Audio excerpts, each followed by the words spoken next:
Hindi na nakakataping question ko. And pwede rin sumagot para sa judge kasi Jeff, next is Francine Diaz. Pero yung question ko hindi naman ganun kasi. Okay, shoot. Okay, pwede rin sumagot si Seth dito, ano? How do you feel with each other to take on another level for your upcoming series? Ito na. Same wavelength ba kayo ni Seth na? Sige, level pa tayo, young adults na. Parang ganun. Opo, nakakipagpustahan sa akin to eh.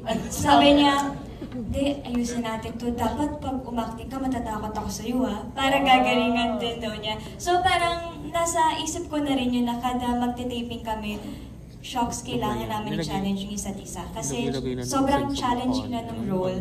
And syempre kaakibat naman po nun, tutulungan kami ng directors namin. Pero kami as actors, dapat meron kaming responsibility na ayusin din, na tulungan din yung sarili namin. So, it's more of that po. Yung pustahan, sabi niya, pustahan daw kayo. Sino nanalo sa pustahan? Challenge niya po ako. Challenge? May nanalo ba? Saka magkano? Hindi, sa amin po kasi parang bilang kami rin po yung on-screen partner, sa amin nag-work yung healthy competition.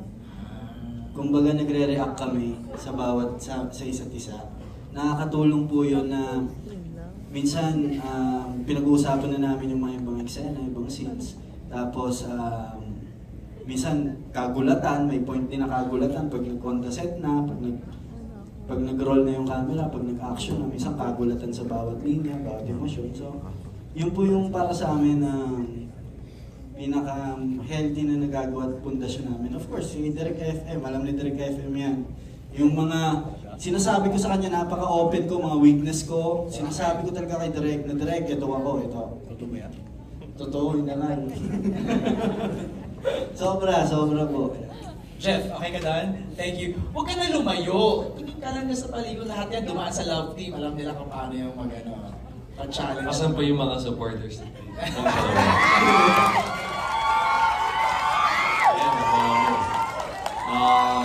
Hindi, ako mismo magsasabi sa inyo, maging proud kayo sa dalawang yan sa show. Jeff. Ako yung madalas nila ka-eksena eh. So, so nagre-reklamo ako ngayon actually. Pwede nyo ba sila kausapin mamaya natin? No. No joke. Maging proud talaga kayo sa kanilang dalawa. Hindi biro rin yung mga tapos, direct anong week ba yan? Week 6 pa yung first kissing scene nila? Hoy! Ash! Napugin ko sa... Scam yan, Gerald. Tingnan natin kung scam mo totoo. Okay, tingnan natin. Thank you, Jeff, sa question mo. Let's go to Nika Sabio of Push. Nika, how are you? Ayun.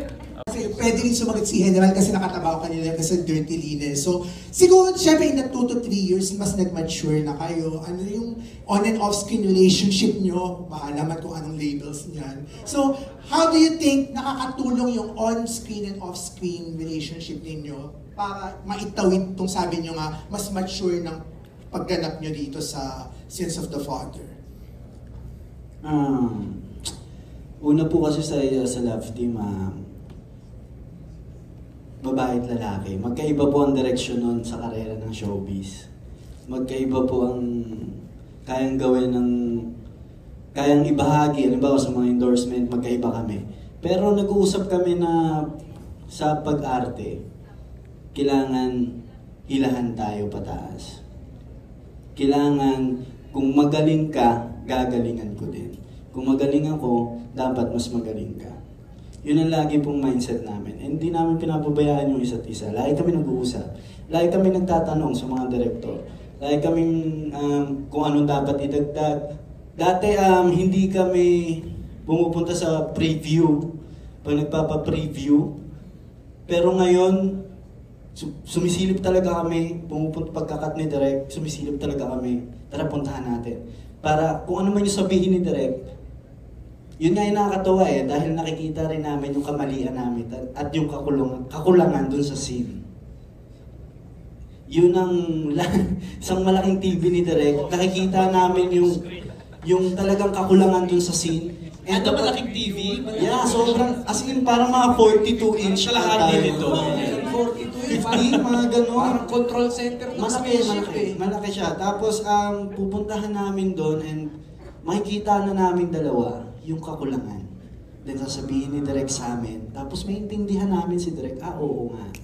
So doon nag-work, yun yung parang, yun yung maturity na napuntahan namin. Yun yung samahan na ginard namin. Hindi po mahirap ang trabaho mahirap po ang trabaho ng isang love team. And proud ako dahil kumapit kami hanggang ngayon. And ito, gaganap kami sa Sins of the Father na isa sa mga inihintay din naming proyekto. Yes. Kaya pala natakot, may maingay doon. Haba ng puwelo mo doon, ate, ha? Nakatingin yung lahat sa iyo sa'yo. Tagal eh. Nagbibilang pala, 1, 2, ay wala pa. 1, 2. Nabihitig kami doon. Nag-posting ako. I know. Tinitingnan nila yung cue kung kailan matatapos. Chin, you wanna add doon sa sagot ni Seth na parang you're challenging each other? Nabanggit mo na kanina, no? Na parang... Opo, yun talaga. At saka, siguro ang may add ko lang, Kuya MJ, na sa serye na to, mapapakita namin yung kung ano pang kaya namin ibigay bilang mga aktor. Kasi pag sinabi mong love team, usually ang ina-expect sa inyo, kilig lang eh. Romance, kilig. Yeah, kilig, heartbreak, pero we are so much more than that. Kaya namin na maging magkalaban kami, magkaaway kami, pero yung kilig factor nandun. Pero syempre, responsibility namin yun para natin palalabasin yung sinasabi nilang chemistry nating dalawa. But yun po, nakakatuwa lang na nakikita rin namin yung growth namin bilang mga actors sa show na to. Yun po. Anak ko yan. Habang na sumagot ng Francine Diaz. Galing. Amateur na yun talaga. Oo. And, Na, and I see, 1, 2, 3, 4! Miss France! Sumama na rin yung ibang cast na doon, oh. Miss France, tanong natin si Direk. Baka si Direk ang pwedeng magkwento. Ano ba masasabi mo sa dalawa? yes, of course. And congratulations pala direct sa Ayan Saving na. Grace, ha? Ayan na. Direk, i-bully mo na si France. Pakikataon ko mga Pero Hindi po. validate daw. No, MJ, parang, I think because I'm very popularly known as very meticulous and medyo disciplinarian sa trabaho. I think na-assign sa akin yung shifting from the team ni Bopper Love Team. Parang the challenge is always, yung kay John Lloyd Bea, Direk, what can you do with them? Kasi kailangan na natin silang i-elevate.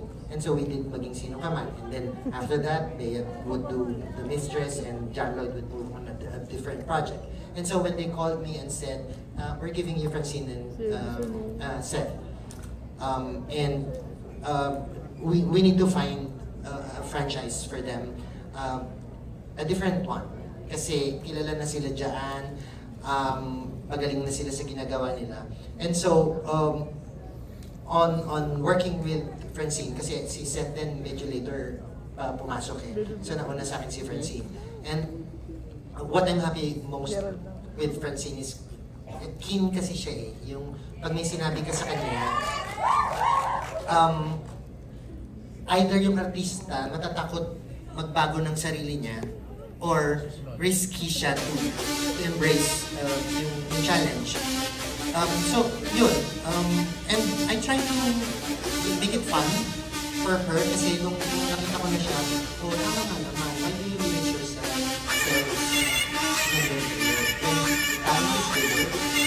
talent is greater, na parang kaya mo yung gawin mo mas role. And in this series, napaka-challenge yung role. Hindi naman siya malakas, diba? At siya pa yung so, at alam natin, yung kwento, yung mga nagsusulat,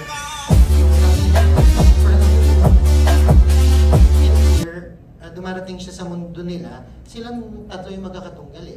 Francine is caught with the great performance of Lot and the intense performance of Gerald. Tapos, nakita nyo dun sa Abangan, napaka-unconventional yung pagkikita nila ni Seth. Siguro the test, ang fortitude niya sa artistry nilang dalawa dito subukin muna sila independently without the comfort of yung dati nilang love team. Tumayo muna kayo bilang character. And I mean, every now and then, tignan mo kung mabasya ka ni Francine, di ba? At least sa atin. Kasi she delivers well, even in set. Kaya sa amin, pag nagtatrabaho kami, fun lang. I admire them because first time ko rin po silang makatrabaho. Congrats! That's nice. Thank you, Direk. Thank you, Direk. Hindi, totoo yun. Pagmamalaki ko lang po, sobrang nag-mature kami kay Direk FM. Legit yan, Direk. Direk, may singit ko lang. Miss Fran, sorry, may singit ko lang since we're in this topic na no? Ano naman ang pansin mo kay Shaina? Bilang Marinela yung una. Yes, Marinela. Direk, FMR, pinag-usapan natin yung Marinela before. Sandali lang naman, dumaan din kami sa Lobo. We also did Alina. Which is parang di ba yung baptism to mature.